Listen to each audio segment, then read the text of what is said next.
ஒரு ரகசிய பூஜை. இதுக்கு நீங்கள் 5 பைசா செலவு பண்ண வேண்டிய அவசியமே இல்லை.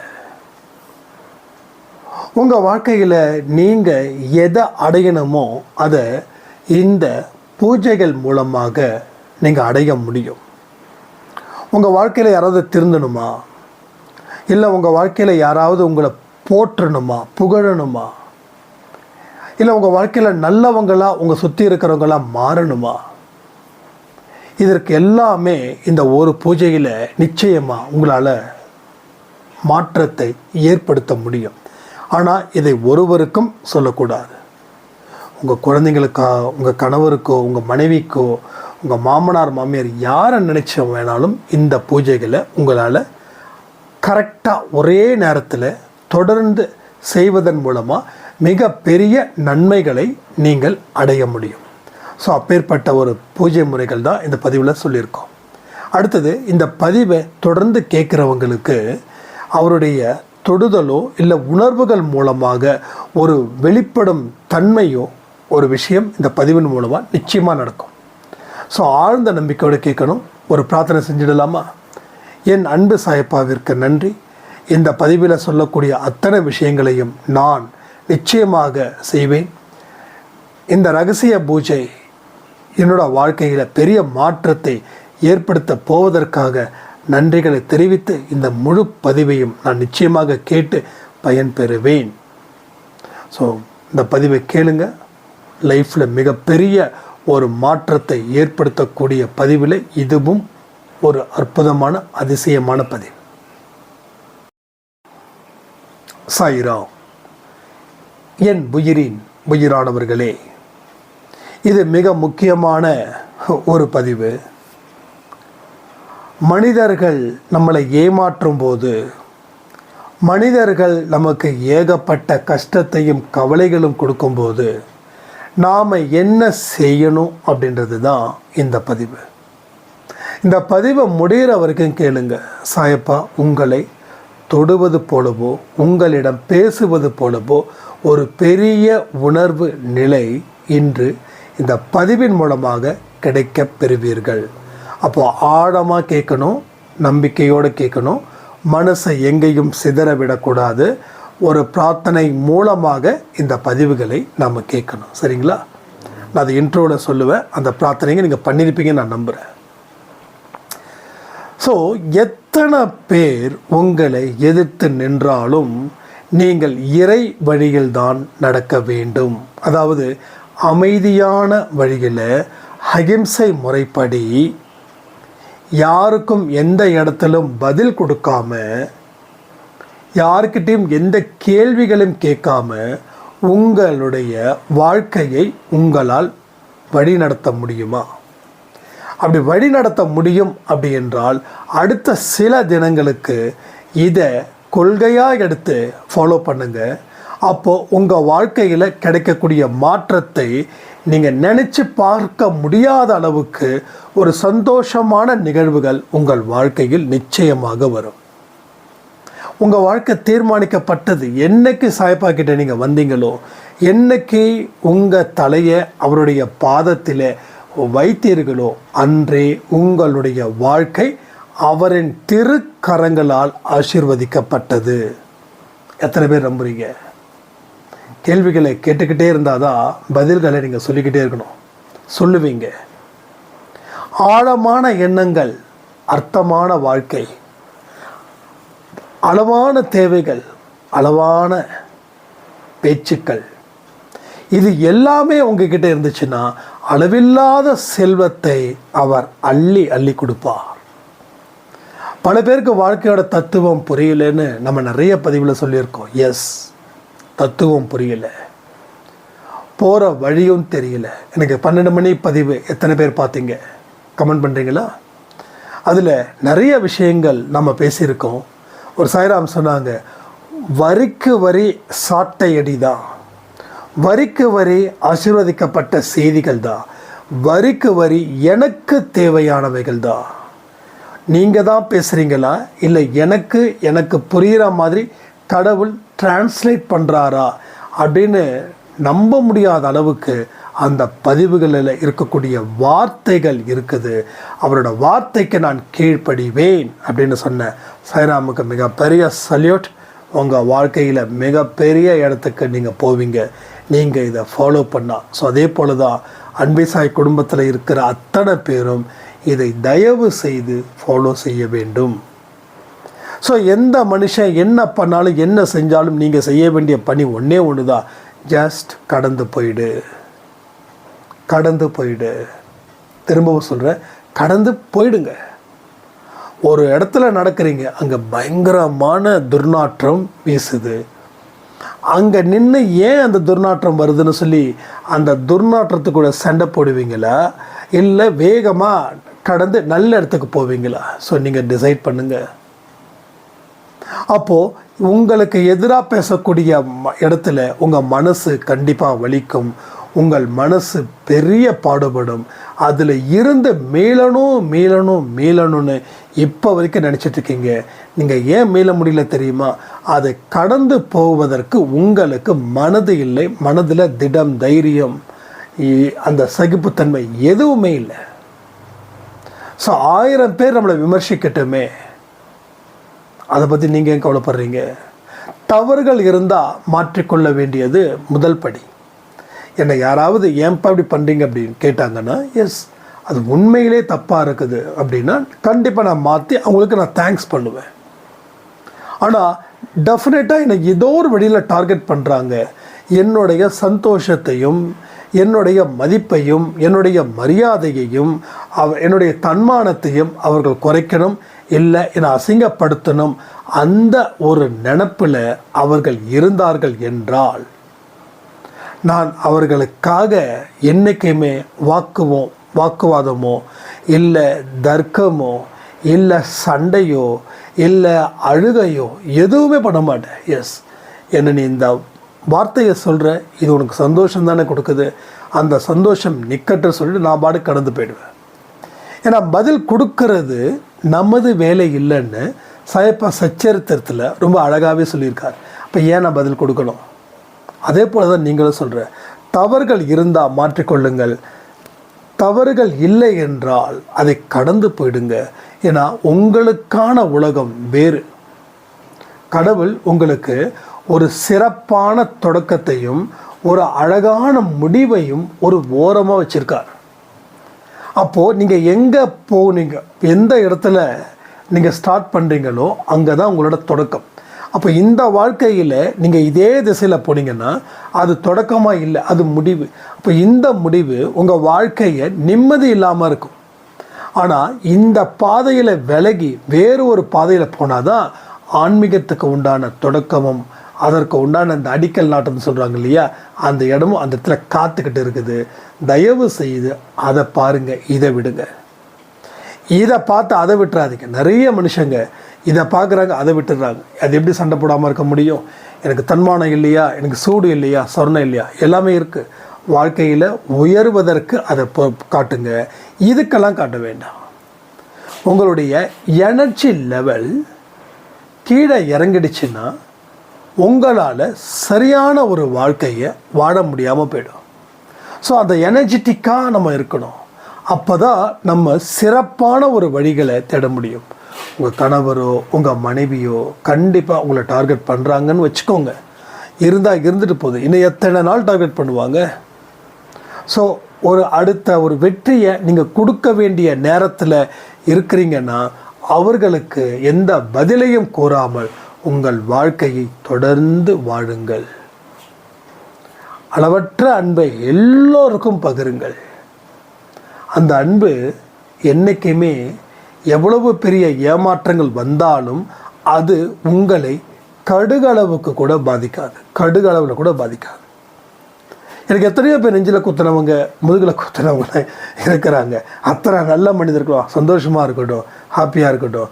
பட் நான் அவங்களுக்காக ஃபீல் பண்ணவே இல்லை இப்படி ஆயிடுச்சேன்னு. எஸ், எனக்கு நல்ல ஒரு வாழ்க்கையை கடவுள் கொடுத்துருக்குறாரு.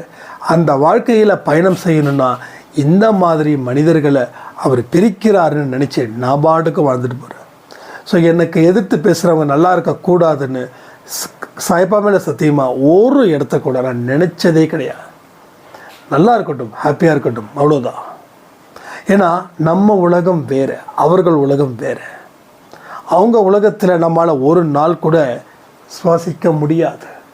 ஆனால் நம்ம உலகம் வேறு மாதிரி, ஒரு புனிதமானது, ஒரு அற்புதமானது, ஒரு அழகானது, நம்பிக்கைக்குரிய பாதையில் நாம் ட்ராவல் பண்ணும்போது நாம் பயப்பட வேண்டிய அவசியமும் இல்லை, தோற்று போயிடுவோன்ற நினைப்பும் நம்மிடம் வர வேண்டியது இல்லை. ஸோ தோல்விகள் கூட உங்களை நெருங்காது. ஏன்னா நீங்கள் சாயப்பாவோட பிள்ளைகளாக இருந்து அவருடைய வழியில் உங்கள் வழியாக நினச்சி போகும்போதும் அது எப்படி தோல்விகள் உங்களுக்கு எதிராக வேலை செய்யும்? ஸோ எதிரி உங்களுக்கு நண்பன் ஆகிட்டா அந்த நண்பன் உங்களுக்கு ஒரு பலமான ஒரு வாழ்க்கையை அமைத்து தருவான். அதுபோல தான் தோல்வி உங்களுக்கு எந்த இடத்திலும் எதிரி அல்ல. தோல்வியே மிக சிறந்த நண்பன். ஏன்னா அவன் கொடுக்கக்கூடிய அனுபவம் எவன் நாள்லையும் கொடுக்க முடியாது, யாராலையும் கொடுக்க முடியாது. வெற்றியில் என்ன அனுபவம் கிடைக்க போகுதுன்னு நினைக்கிறீங்க? பட் தோல்வியில் ஏகப்பட்ட அனுபவம் கிடைக்கிது. ஒரு அவமானத்தால் ஏகப்பட்ட அனுபவம் கிடைக்கிது. ஸோ தோல்வியும் அவமானமும் தான் உங்களுடைய வெற்றிக்கு உண்டான துணைவர்கள். அவங்க தான் துணை. அவங்களால தான் நம்மால் வாழ முடியுது. அவர்களால் தான் நம்மால் வாழ்க்கையில் மிக பெரிய ஒரு இடத்த அடையவும் முடியுது. ஸோ அதனால் பல விஷயங்களை நாம் செஞ்சுக்கிட்டே இருக்கிறோம். அன்பே சாய் பயங்கர ஒரு ஒரு ஒரு நெருப்பு போல் இங்கே இருக்குதுன்னு ஒரு சாய்ராம் சொன்னாங்க.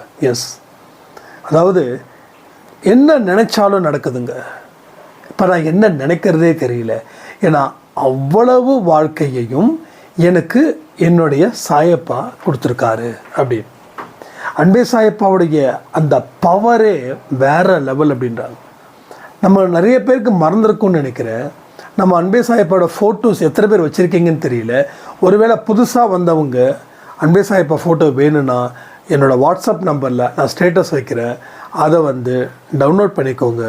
ஒரு A4 ஷீட்டில் ஒரு ஃபோட்டோ லேமினேட் பண்ணுங்கள். அதை வீட்டுக்கு முன்னாடி மாட்டுங்க. வீட்டுக்கு முன்னாடி ரொம்ப முக்கியம். நீங்கள் போகும்போதும் வரும்பொழுதும் அவரிடம் உத்தரவு வாங்கிவிட்டு செல்லுங்கள். உங்களுடைய எல்லா காரியங்களையும் அவர் வெற்றிகரமாக நடத்தி முடிப்பார். ஸோ பூஜை ரூமில் ஒன்று இருக்கணும், வெளியிலே இருக்கணும். பட் பூஜை ரூமில் இருக்கதோ இல்லையோ வெளியில் இருக்கணும். ஏன்னா இந்த அன்பே சாயப்பா உங்களுடைய காவல்காரர். உங்களுக்கு எத்தனையோ துன்பங்கள் வரும் இல்லையா, அந்த துன்பங்களில் இருந்து அதை பாதுகாத்து அதற்கு சண்டையிட்டு அதற்கு துரத்தி விடுவார். இல்லைன்னா அதை அனுமதிப்பார். ஏன்னா சில நியாயத்துக்கு கட்டுப்பட்டவர் நமது சாயப்பா. அதான் நான் அடிக்கடி சொல்லுவேன், உங்களுக்கு துன்பங்கள் வந்தாலும் அவர் அனுமதியோடு தான் உங்களுக்கு அந்த துன்பம் வருகிறது. அவர் அனுமதி இல்லை என்றால் இல்லை அப்படின்னு நம்ம சொல்லியிருக்கோம். அப்போது அவருடைய அனுமதியோட துன்பம் வரும்போது அது நமக்கு இன்பமாக தானே மாறும். அப்போ அவரே அதை ஃபைட் பண்ணுறாரு. அவருடைய அன்பு அந்த இடத்துல தான் வெளிப்படுது. உங்களை அடிக்க 4 பேர் வராங்க. உங்கள் அப்பா ரொம்ப பலசாலியாக இருக்கார்.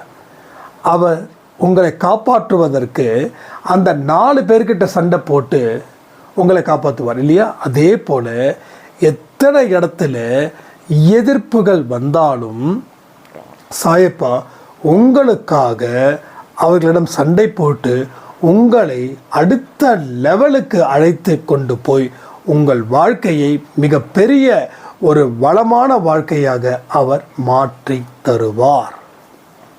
புரியுதுங்களா? ஸோ அதனால் எதை பற்றியும் எதற்காகவும் கவலைப்படக்கூடாது. அதே போல் ஒரு ஆன்மா கிட்ட எப்படி பேசணும் அப்படின்னு ஒரு சாய்ராம் கேட்டாங்க. அதையும் சொல்லிடுறேன். ஒன்று ஃபார் எக்ஸாம்பிள், உங்கள் கணவர் ட்ரிங்க் பண்ணுறாருன்னு வச்சுக்கோங்களேன். அவர் ட்ரிங்க் பண்ணுறாரு. இப்போது நீங்கள் என்ன பண்ணுவீங்க? அவர்கிட்ட சண்டை போடுவீங்க. அவர்கிட்ட சண்டை போடுறதால அவர் ஒரு பாட்டில் குடிக்கிறவர் இப்போது நீங்கள் சண்டை போடுறதால 2 பாட்டில் குடிக்கிறார். மறுபடியும் நீங்கள் சண்டை போடுறீங்க, இப்போ 3 பாட்டில் குடிக்கிறார். நாம் நல்லது பண்ண போய் அது நமக்கே திருப்பி எதிர்த்தாக்குதலை நடத்துது. ஏன்னா இது கர்ம வினைன்னு வச்சுக்கலாம். ஓகேங்களா? அப்போது கர்ம வினையினால் வரக்கூடிய பகை, வரக்கூடிய துன்பம், வரக்கூடிய மன கஷ்டத்தை நாம் அமைதியான முறையில் தான் அதை எடுத்து போட முடியும். ஓகேங்களா? இப்போ உங்கள் கணவரை 4 பேர் வந்து கெடுக்கிறாங்க, குடிச்சு தான் ஆகணும்னா அந்த 4 பேரை நம்ம வந்து ஏதாவது பண்ணி கணவரை காப்பாற்றிடலாம். ஆனால் கணவருக்கு யாரும் அப்படிலாம் பண்ணவே இல்லை. கணவராக போகிறாரு, அவராக குடிக்கிறாரு, குடிச்சிட்டு அடுத்த நாள் ஃபீல் பண்ணுறாரு, நான் ஏன் தான் குடிக்கிறேன்னு தெரியல. அப்போ இது கர்ம வினையுடைய ஒரு ஆட்டமும் ஒரு குழப்பமும் தான், வேறு ஒன்றுமே இல்லை. அப்போ இதை விரட்டுவதற்கு நாம் அழகான யுத்தியை ஹேண்டில் பண்ணலாம். அதுதான் ஆன்மாவிடம் பேசுதல். ஆன்மாவிடம் பேசுதல். இப்போ உங்கள் கணவர்கிட்ட பேசுகிறதால எந்த யூஸும் கிடையாது. அதே போல் எங்கள் மனைவி சரியில்லை, மனைவி கேரக்டர் சரியில்லை, எங்கள் அப்பா அம்மாவை மதிக்கலை, வீட்டுக்கு வந்த கெஸ்ட்டை வந்து அவமதிக்கிறாங்க அப்படின்னு சொல்லக்கூடிய கணவருக்கும் சரி, உங்கள் வீட்டில் படிக்கக்கூடிய குழந்தைகள் படிக்காமல் அவங்க வாழ்க்கையை உதாசீனப்படுத்தி ஒழுக்கம் இல்லாத குழந்தைகளாக வாழ்கிற குழந்தைகளாக இருந்தாலும் சரி, இந்த ஆன்மா பயிற்சியை நீங்கள் செய்தால், நான் எத்தனை நாள் க்யூர் ஆகும் அதெல்லாம் நான் சொல்ல மாட்டேங்க. ஏன்னா உங்களுடைய நம்பிக்கையும் உங்களுடைய ஈடுபாடும் பொறுத்து தான் அதை என்னால் சொல்ல முடியும்.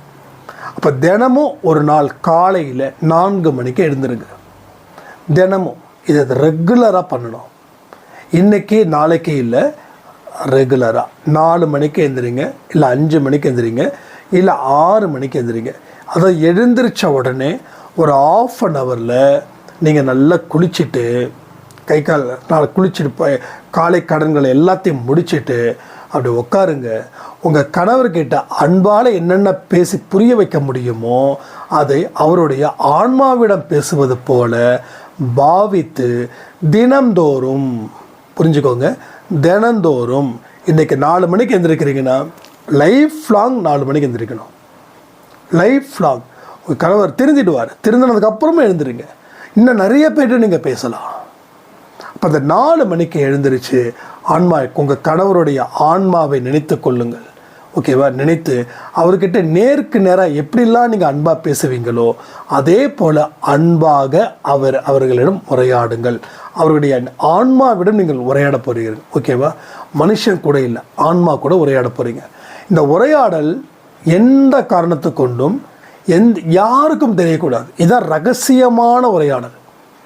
புரியுதுங்களா? ரகசியமான உரையாடல். இந்த ரகசியமான உரையாடல் மூலமாக தான் இதை நீங்கள் இந்த ஒரு மகத்துவமான ஒரு விஷயத்தை பெற முடியும். ஓகேங்களா? ஐ திங்க் விஷ்ணு சாய்ராம் கூட டைட்டில் வச்சுருவார்னு நினைக்கிறேன், இந்த ரகசியமானது அப்படின்னு சொல்லும்போது. ஸோ இது ரகசியமான பயிற்சியோ ரகசியமான பூஜையை தாண்டி லட்சம் மடங்கு கோடி மடங்கு வலிமையான ஒன்று. நீங்கள் இதுக்கு காசு செலவு வேண்டாம், காசு செலவு பண்ண வேண்டாம், எந்த ஊருக்கும் அலைய வேண்டாம், அலைச்சலையில் எதுவுமே இல்லை. ஆனால் ஒரே நேரத்தில் ஃபாலோ பண்ணுங்கள். இதை தொடர்ந்து செய்யுங்க. கண்டிப்பாக யாருக்காக நீங்கள் செய்கிறீங்களோ அவர்கள் வெகு விரைவில் கொஞ்சம் கொஞ்சமாக தான் சரியாகும். ஒரே நாளில் எதுவும் நடக்காது. ஏன்னா ஒரே நாளில் அவங்க கெடல, கொஞ்சம் கொஞ்சமாக கெட்டு போயிட்டாங்க. அதே போல் கொஞ்சம் கொஞ்சமாக நல்ல மனுஷங்களாக வருவாங்க. ஸோ அதுதான் மெயின் கான்செப்ட். அப்போ யாருக்கும் தெரியக்கூடாது. அப்போ யாராவது என்னம்மா பண்ணுற அப்படின்னு கேட்டாங்கன்னா நான் தியானம் பண்ணுறேன்னு சொல்லுவேன். ஆனால் ஒருத்தவங்களுக்கு கூட தெரியக்கூடாது, ஒரு பர்சன் கூட தெரியக்கூடாது. இது டாப் சீக்ரெட்டாக இருக்கணும். என்னுடைய டெய்லி அப்டேட்டு நீங்கள் எனக்கு பண்ணுங்கள். ஃபஸ்ட்டு ஒரு 10 நாள் 15 நாள் ரொம்ப டஃப்பாக இருக்கும். ஏன்னா நீங்கள் கர்மாவை அடக்குறீங்க, கர்மா அடங்காது. எதை அடக்குறீங்களோ அது அடங்காது, அது மேலும் மேலும் பாயும். ஆனால் அது பாய்ஞ்சாலும் நீங்கள் அடங்கிடக்கூடாது. நீங்கள் உங்கள் வேலைகளை தொடர்ந்து செய்யுங்க. 10 நாள்லையோ 15 நாள்லையோ நிறைய பேர் பண்ணுறாங்க. 10 நாள் பண்ணிவிட்டு ஒன்றும் கிடைக்கிறீங்க அப்படி சொல்லி போயிடுறாங்க. இல்லை, அப்படி கண்டிப்பாக கிடையாது. ஏன்னா நிறைய சக்ஸஸ் இங்கே வந்திருக்குது. ஆன்மாவிடம் பேசுகிறதால ஒருத்தவங்களுக்கு குழந்தையே பிறந்திருக்குது, நான் ஒரு பதிவில் சொல்லியிருக்கேன். அதே போல் ஆன்மாக்கிட்ட பேசுகிறதா ஒரு குடிக்கார கணவர் வந்து திருந்திருக்கார். ஆன்மா கிட்ட பேசல மாமியார் வந்து கொஞ்சம் சாஃப்டாக ஆகி அவங்களுடைய அம்மா மாதிரி நடந்துட்டு இருக்காங்க. இதெல்லாமே நம்ம அன்பை சாயில ரெகுலராக பதிவு கேட்குறவங்களுக்கு நிச்சயமாக இந்த மிராக்கிள்ஸ் நம்ம ஷேர் பண்ணியிருக்கோம். ஓகேங்களா? ஸோ ஆன்மாவிடம் பேசுதல் மிக மிக மிக முக்கியமான ஒன்று. இதை நீங்கள் சரியாக ஒவ்வொரு நாளும் ஒரே மணி நேரத்தில் இதை காலையிலையும் மாலையிலையும் செய்ய வேண்டும். மாலையில் 6 மணிலேருந்து 8 மணி வரைக்கும் செய்யுங்க. 8 மணிக்கு மேலே வேண்டாம், 6 மணிலேருந்து 8 மணிக்குள்ளே செய்யுங்க. ஓகேங்களா? அதை தினந்தோறும் செய்யணும். இதை ஆன்மாவை செய்யுங்க. இதை பற்றி இன்னும் டீட்டெயில்டாக ஒரு நாள் நான் பேசுகிறேன். இப்போதைக்கு இதை நீங்கள் ஃபாலோ பண்ணுங்கள். ஸோ திரும்பவும் சொல்கிறேன், வாழ்க்கையில் வாழ வேண்டும் என்றால் நாம் ஒரு அடி எடுத்து வைக்க வேண்டும். எடுத்து வைத்தால்தான் இங்கே வெற்றி நிச்சயம் சயின்ஸ் சொல்லி நாளை காலையில் 4 மணிக்கு கரெக்டாக ரெடி ஆகிக்கோங்க. வெற்றி நிச்சயம் சயின்ஸ் சத்தியம் வீடியோ பதிவில் நம்ம மீட் பண்ணலாம். ஸோ எல்லோரும் சந்தோஷமாக ஹாப்பியாக இருங்க. சாயப்பாக இருக்கும்போது நம்ம எந்த காரணத்துக்கு ஒன்றும் கவலைப்படக்கூடாதுன்னு சொல்லி இந்த வீடியோ பதிவை நான் முடிக்கிறேன். ஜெய் சாய்ராம்.